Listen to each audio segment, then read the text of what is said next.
we just try to build out the distribution grid with no new ways of doing operational coordination, we're talking $10 trillion in the U.S. to rebuild. Tell us about the state of grid planning when an operator says, we don't know how to model what you're doing. The more affluent will leave the market. They'll put their own solar cells up, they'll put EV, they'll put storage, and they will in effect grid defect. Who's going to be left holding the bag is going to be those who can't do it.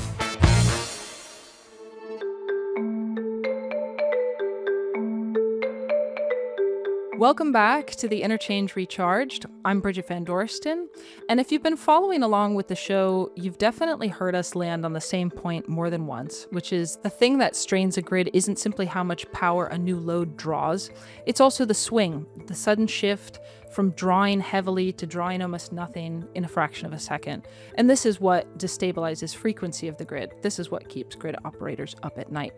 And it's not just AI that's causing it. The grid is being hit from multiple directions at once. We do see data centers as a really clear example of large loads connecting at the transmission level and putting pressure on the grid in terms of scale and volatility. But there are also millions of small devices like EVs or rooftop solar that are connecting at the distribution level as well and putting pressure on the grid in a similar way. They are individually small, but collectively create really unpredictable and localized variability. And what's missing here is that nobody has built the intelligence layer that manages all of this together. Today's guest has spent years mapping exactly where that missing layer needs to go. Kay Aikin is the founder of Dynamic Grid, but also so much more. Kay, welcome to the show. Thank you for having me. I really love it here. Kay, can you tell us a little bit more about your experience and how you have come across this this gap in knowledge for what we're missing on the grid? Sure. So at our core, Dynamic Grid was really started out as a software management company of complex systems. So we're experts at complex systems, and the grid is the largest, most complex machine in the world. So we have a lot of other pieces of software, something like we currently locate all the world's earthquakes in real time with the company at the U.S. Geological Survey, lots of complex systems work. My background is actually in energy engineering. I got from Penn State back in the mid-'80s, one of the very first, what I would call sustainability engineering degrees, which was a multidisciplinary. Progressive. Very progressive. It lasted 3 years before none of us could get jobs.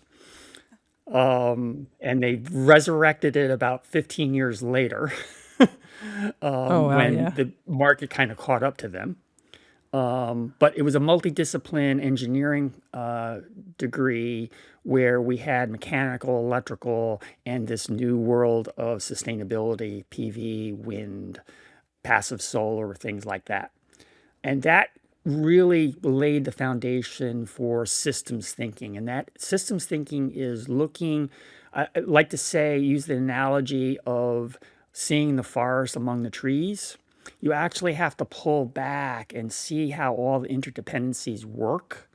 So I do a lot of work like that on grid architecture for the Gridwise Architecture Council, which is a DOE supported think tank.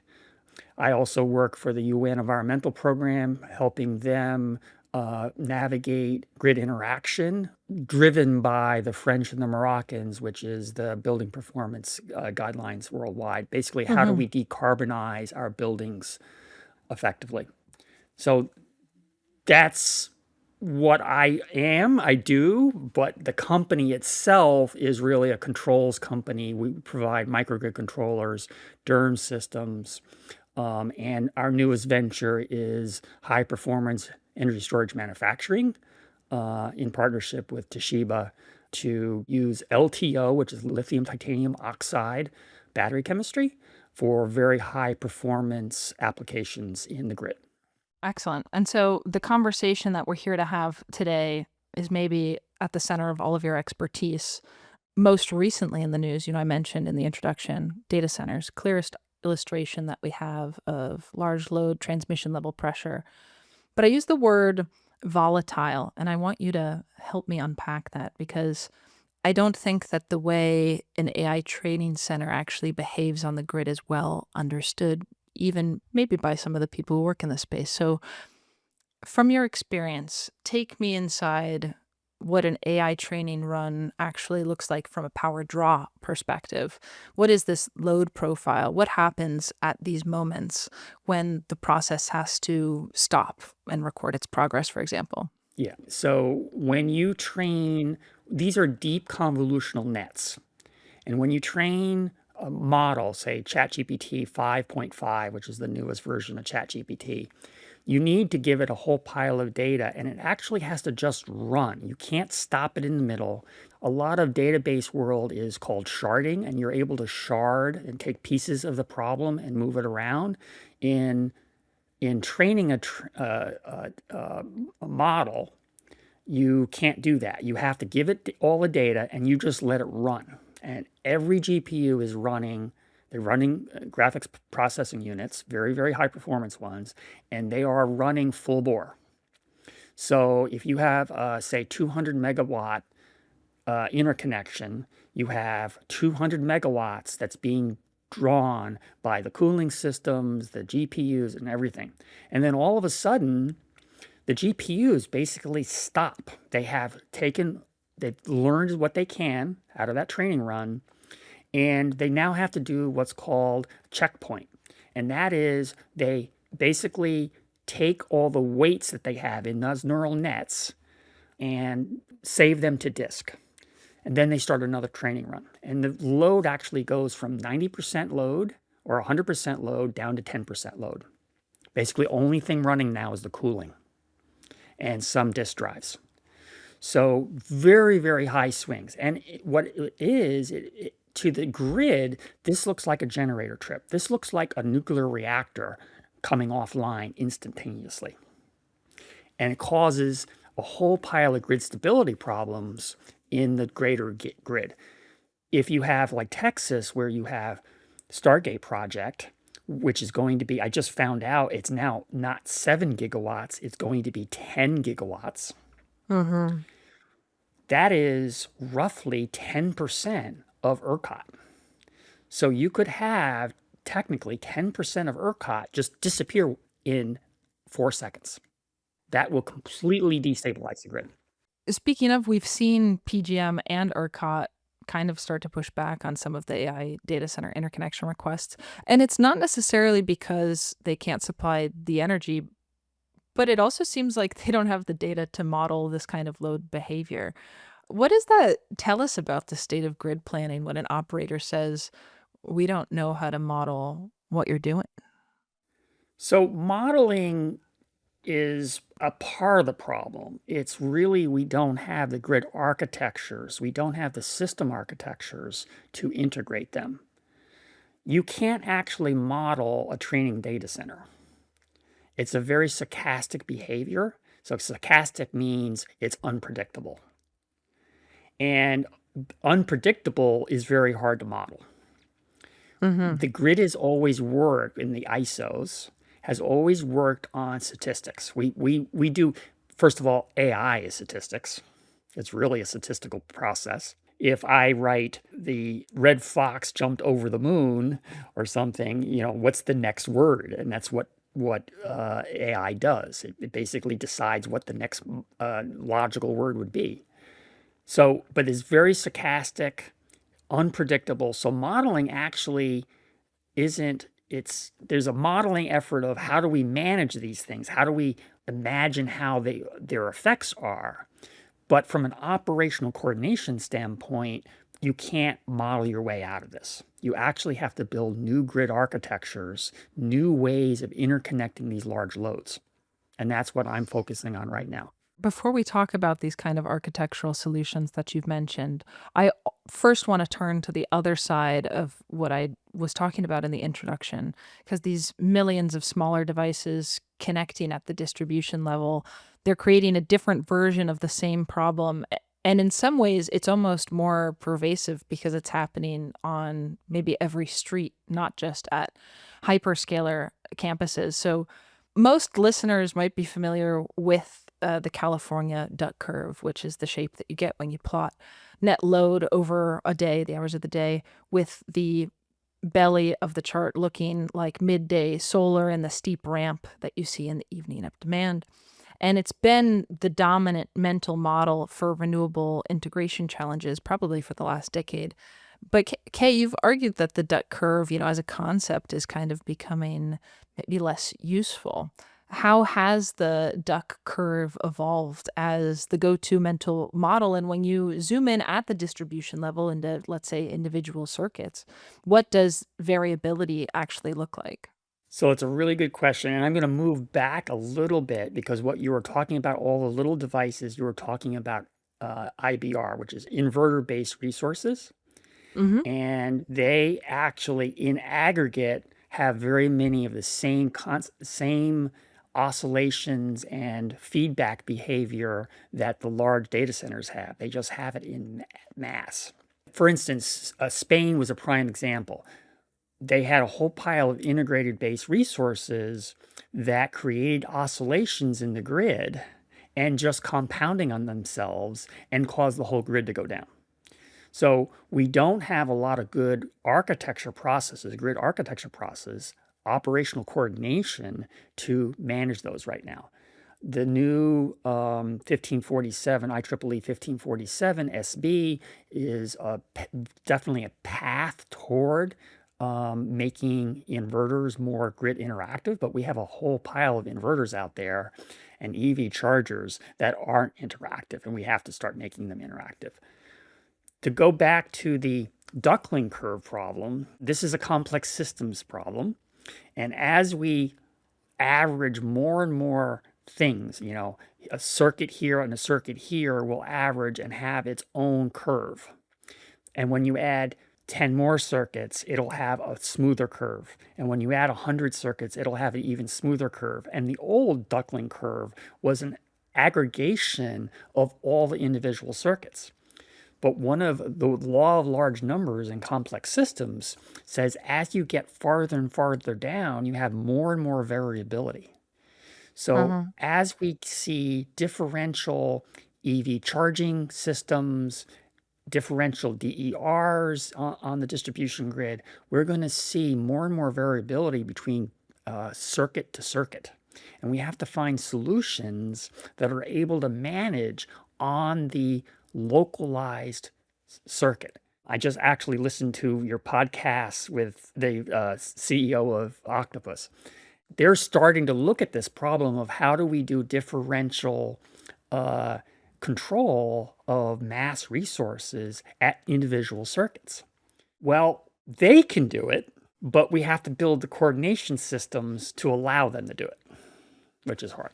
Yeah, and it sounds like this law of large numbers that you mentioned and what you're getting at is like a distribution grid can look, statistically healthy, fine if you look at the average, but it could be that a significant share of its individual circuits are actually failing or perhaps overloaded.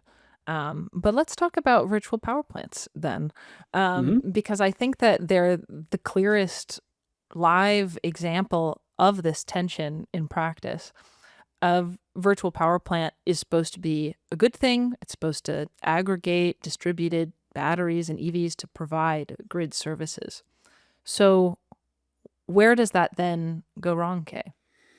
So I'm not going to name names necessarily, That's but fine. That's fine. a lot of the VPPs work on wholesale signals. So they aggregate, tens, 20s, hundreds of megawatts of resources in ISO balancing authority, in the ISO area. And they don't actually coordinate with the local distribution grid. And when you have, say, 4 players in the same distribution grid, you can actually get this complex system behavior, this emergent behavior. We always talk about emergent behaviors in complex systems, and it's because of all the interdependencies between these things. So you end up with 3 or 4 VPPs all working in the same circuit, but all with different optimization routines. So they're actually competing and creating oscillations among themselves. Then you have they're replying to the ISO wholesale price and not actually talking to the local distribution grid who may have a constrainment while they're trying to export a whole pile of power from the storage. It's already exporting. They want to export more, and the transformers don't have the capacity. So there's all these operational coordination problems. So then is it fair to say that maybe the adoption of distributed energy resources like EVs, solar, home batteries amongst the consumer is kind of outpacing the ability for a utility to model or plan for them? And if that is the case, I mean, how how bad is it? How wide is the gap? So this is what I concentrate on with the Gridwise Architecture Council, and that's working on operational coordination. There's a large group of us who are really starting to dive into this problem of Pacific Northwest National Laboratory is working on the problem. Independent researchers are doing it. Australia is working on the problem of how do we do this. And it's really about governance. It's about architectural structure and creating the pathways for all resources to be on even level from a regulatory standpoint, and also have the visibility to the distribution grid. So the key is having the VPPs like Octopus having visibility into every single circuit. That's one of the things I'm working on. And that's actually what we haven't deployed yet, but that's what our DERM system is going to be doing, is providing those for a utility, providing those signals to 5, 6, 7, as many VPPs as you want, as well as an individual who doesn't want to be part of the VP, but they would get the same type of signal. Let's get into talking about what the solution is then, because we've said that the grid is being asked to manage these extreme localized volatility with planning tools, it sounds like, that were designed for a different era. And the default response when a circuit is stressed is to upgrade the hardware at the moment. A bigger transformer, more copper wire. It's expensive, and it also takes a really long time, and it's also just how the industry has always operated, isn't it? So I know you have a proposed solution to this that is maybe like counterintuitively inexpensive, which maybe sounds like a backhanded compliment. I mean it in a good way. But let's talk about what the solution is, and if it is as straightforward as it sounds, let's talk about why it's not already everywhere. So walk me through this software controller at a substation, which is the proposed solution. How does it actually work in practice? What is it that a software controller is doing that the hardware upgrade wouldn't do? So I'll back up a little bit from the question Sure. before I talk about what I'm doing. So there's a researcher, a friend of mine, who's determined that if we just try to build out the distribution grid with no new ways of doing operational coordination, we're talking $10 trillion in the US to rebuild. Some of my estimates, I wrote a book chapter in Elsevier a couple years ago, which I would love to revise now because I think the number is higher. I came up with about $2 trillion. That is somewhere between 50% of what we're currently spending to put DER and storage on the grid to 3 times more than what we have. We just don't have the money to rebuild it. However, we have a regulatory problem, and I do quite a bit of regulatory work in my consulting practice, and that is how do we incentivize utilities to find cheaper solutions? Now that gets me to what I think the cheaper solution is, which is an AI device sitting at the substation that is taking real-time data and sending signals in multiple directions. It's basically saying we have enough capacity here to, you don't have to do anything. It's basically built off of price signals. So if you're getting very close to the constraints of the grid, the price will go up. doesn't mean that a consumer has to be charged that, but the controller will see that as an economic signal to start pulling back on load.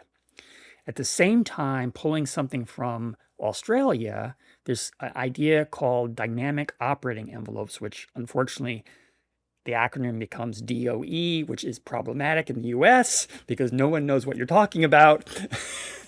So what's the solution? I call it flexible operating envelopes. Okay, FOE. Okay, so Got it's it. flexible operating envelopes. And basically, we would be sending large loads or large generation. So in a distribution circuit, you're looking at the 500 kilowatt solar project. You're looking at the 2 megawatt hour or 2 megawatt battery. The signal would be sent, which we would be sending a flexible operating envelope to that, which basically is a prediction of what's going to happen in the next 24 hours, and then an actual real-time price of what it is in the next hour. And that gets sent to a controller at the facility. And that gives AI at the facility the ability to remotely change its behavior. And you can send that same signal to a large EV charging station or a VPP. So you could actually send out that same signal to Octopus, to Energy Hub, to any VPP. And now the VPP has visibility on what's going to happen in the next 24 hours and what's happening right now. Mm-hmm. And it's a very, very streamlined, inexpensive, under $100,000, fully installed apparatus sitting at the substation. Why is the substation, which is the interface point where high voltage transmission grid hands off to the local distribution network, why is the substation the right place to concentrate on? What's the strategic logic for making that node the center of gravity? You could go farther down, but it's where the wholesale market flips over to the distribution market. And it's where a substation might have 1, 2, 3, 10. I see substations with 10 or 12 circuits. Mm-hmm. So you actually are putting a controller on every circuit. And generally, there are sometimes back ties, but generally the circuits in most of the grid are a single line. It's called radial. So it's a lot easier from an AI standpoint to deal with a radial line than one that loops. Mm-hmm. So it's a way to make the system simpler. In complex systems science, we're taught to build very simple rules because they don't break, they don't require a lot of computing power, they don't have as many stochastic oopses. So you try to make the system as simple as possible and get as much value, as much effect as you can. And then the very costly methods you save for the last few percent. So let's talk about cost then, because you said that this solution was less than 100,000, and if it genuinely works, if it can defer the purchase of or replace the purchase of a several $1 million hardware upgrade to like a transformer, why aren't utilities then deploying it at scale? Well, IOUs are financed by deployed capital. And the more deployed capital, the more money they make. Mm-hmm. So we have That's an the incentive problem. cost of service regulation. Cost of service regulation. So software is typically on the operational budget, though that's starting to change a little bit with cloud now. But they still don't make as much money. If you only spend $100,000 versus $1 million, it's typically about a 50-50 mix between borrowed money, which is an operating expense, and invested money by the IOU's investors. So you make less money on the $100,000 than you make on the $1 million.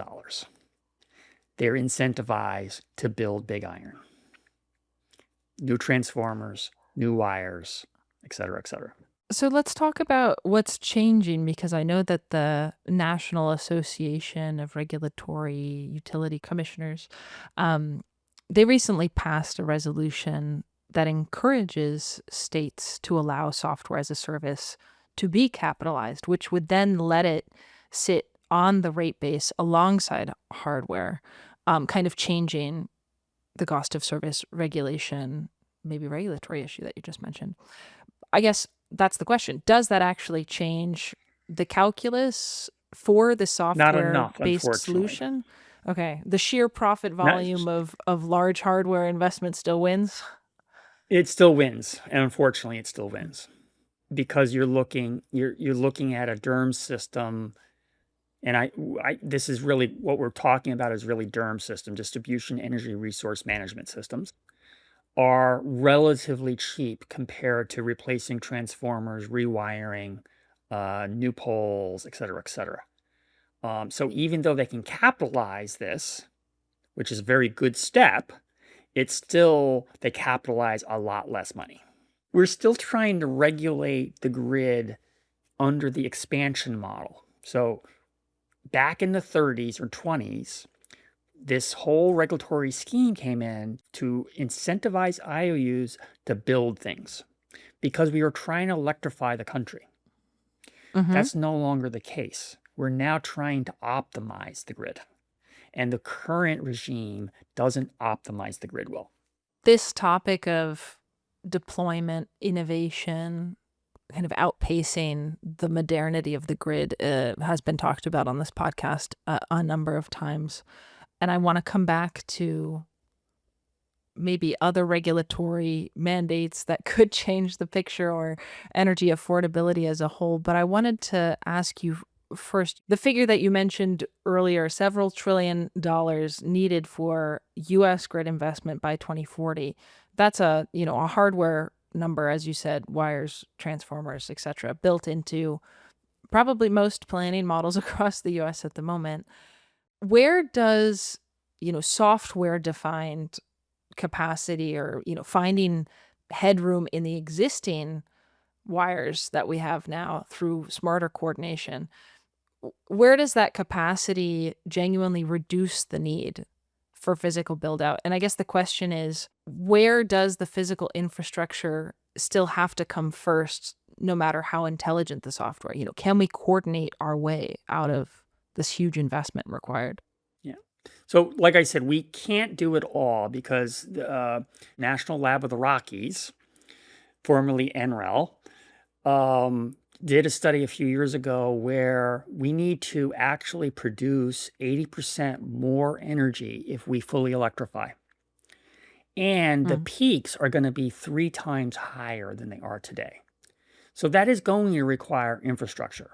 We really need to work on grid utilization in conjunction with increasing supply and increasing infrastructure. That is the only way we're going to right size the grid.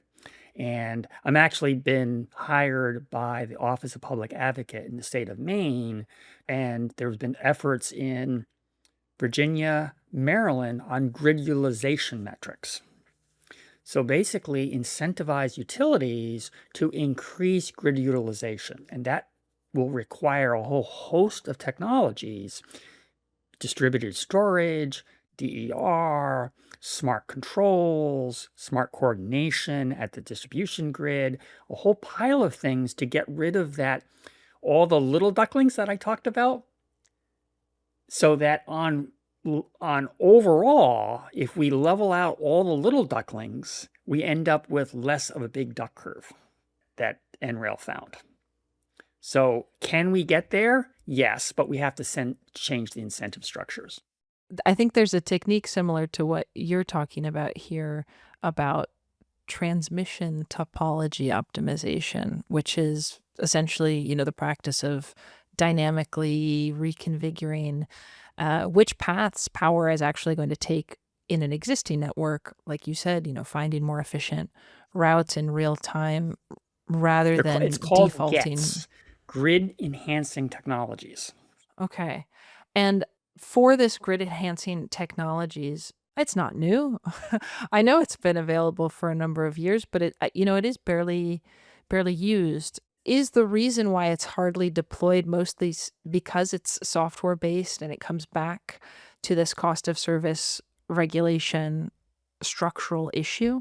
So there's a very famous movie, you'll recognize it, Show Me the Money, right? Says it in the title. Yeah. You're right. Show me the money. And utilities are driven by showing me the money. So they will deploy the technologies that make them the most money.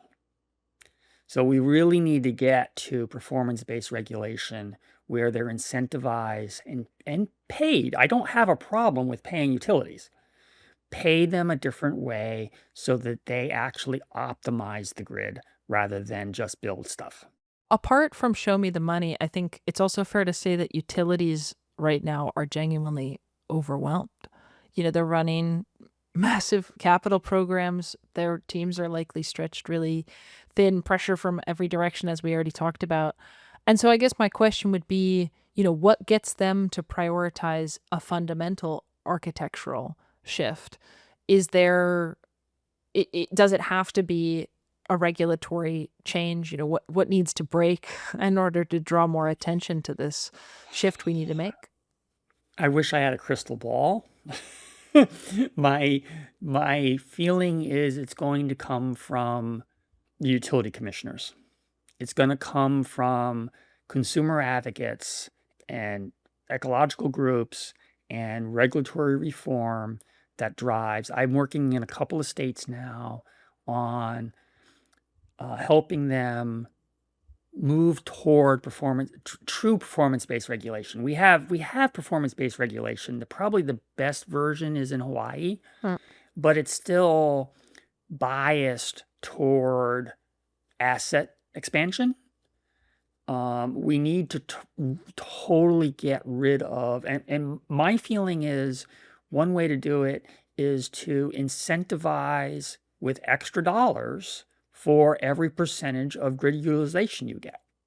And if it's cheaper to do what's gets grid enhancing technologies, and that's a big bucket of things, both on the transmission side and on the distribution side. If gets are cheaper, but they still get the money, they will put capital toward the gets rather than buying the heavy iron. That's my feeling of how we get there. But it's going to be consumers fighting back on rate increases. I mean, right now, state of Maine is looking at another 30% increase, and we're already fourth in the country. Oh, wow. On rates. Yeah. And I know that energy affordability is becoming a genuine political issue with electricity rates rising, showing up in conversations in ways that it really hasn't for as long as I've been alive. Does that political pressure, actually change regulatory behavior, or is it more, would hate it to say this, but is it more rhetorical than, substantive at this point? So far, it's been more rhetorical.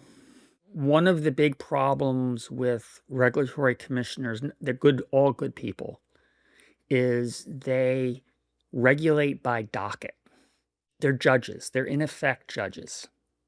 And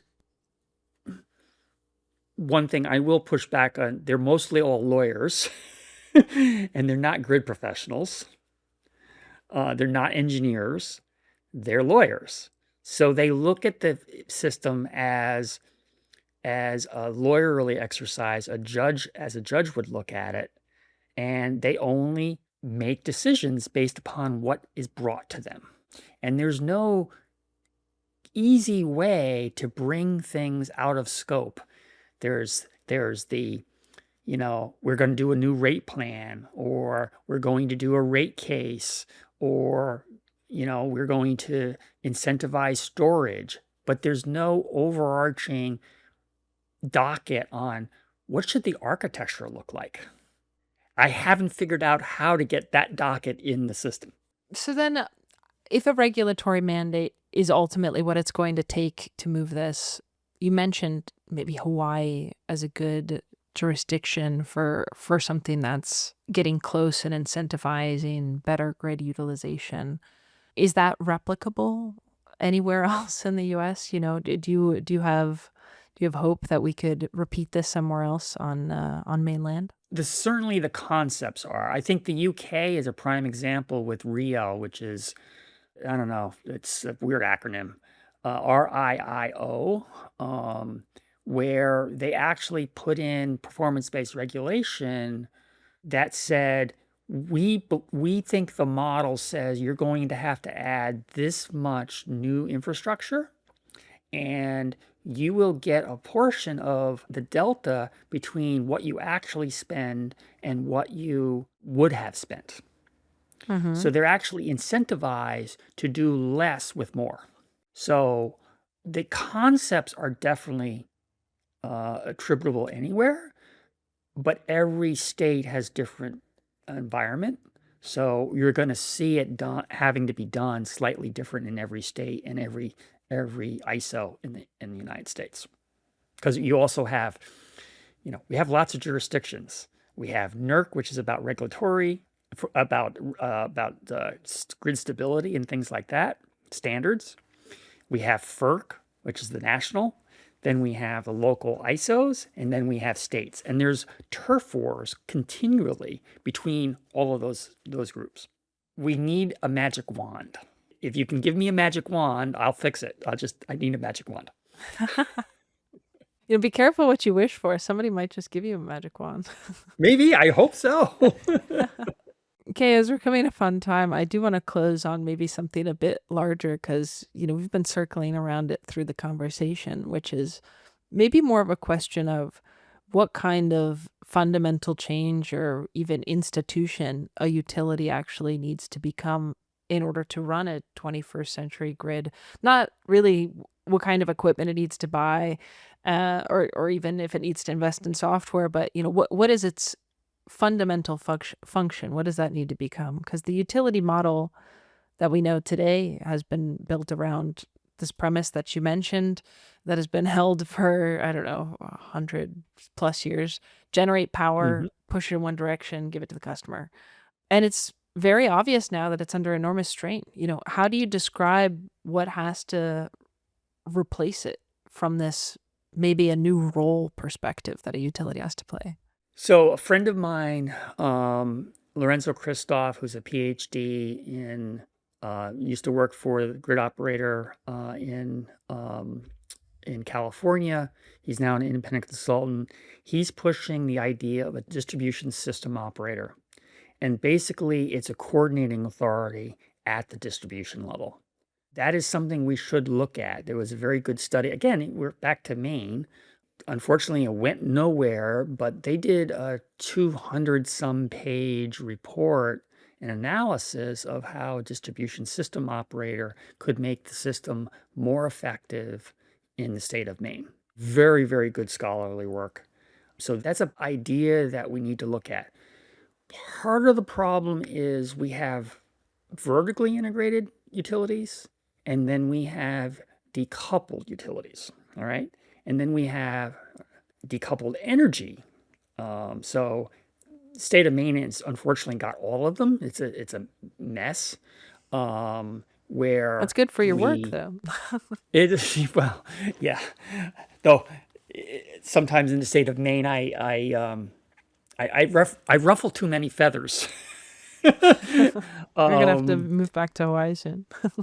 I have to move back to Hawaii.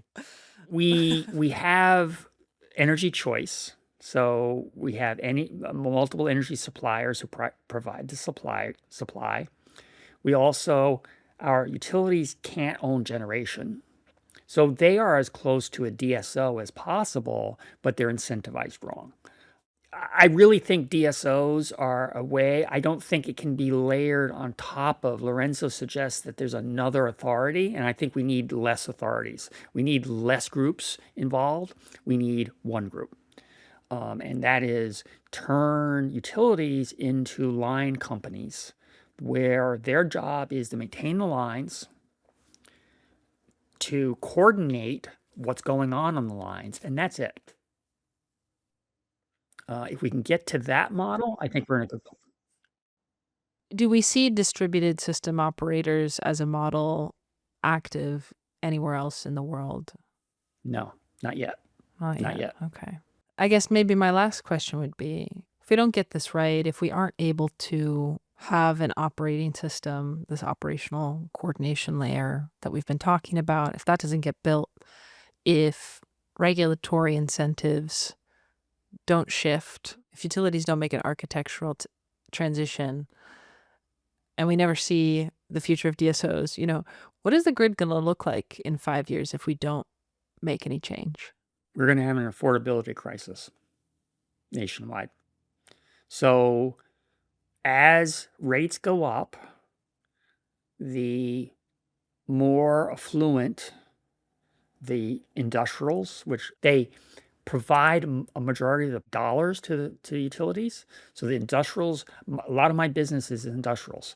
I provide energy storage for industrial companies. And as soon as they manage their own energy, they will be providing less support to the utilities. The more affluent will leave the market. They'll put their own solar cells up, they'll put EV, they'll put storage, and they will in effect grid defect. And who's going to be left holding the bag is going to be those who can't do it. And so that's going to be the affordability crisis. And unfortunately, I think we're getting very close in many jurisdictions into that death spiral. We are in a democracy. I think the civil rights movement was a prime example of how change was very rapid when people got involved. And it's going to take legislators and regulators. Legislators drive regulation. So they drive public utility commissions. So it's going to take the masses coming in and saying, we have an affordability crisis. We need new ways to manage the grid. Legislators creating the laws to have that happen and force utility regulators to make the transition. So I think that's really the path. So I think education is a big thing. A lot of people just think about affordability. I don't want my rates to change. So it's people like myself and other luminaries, Lorenzo Christoph, Mark Patterson in Australia, others, talking about these issues and getting, I guess, energy literacy. And this podcast is a way to do energy literacy. So we need to get you out in front of more of the consumers instead of just energy professionals. With pleasure. With pleasure. Yeah. Well, I'll make sure, send this to your friends and family who don't know anything about about energy.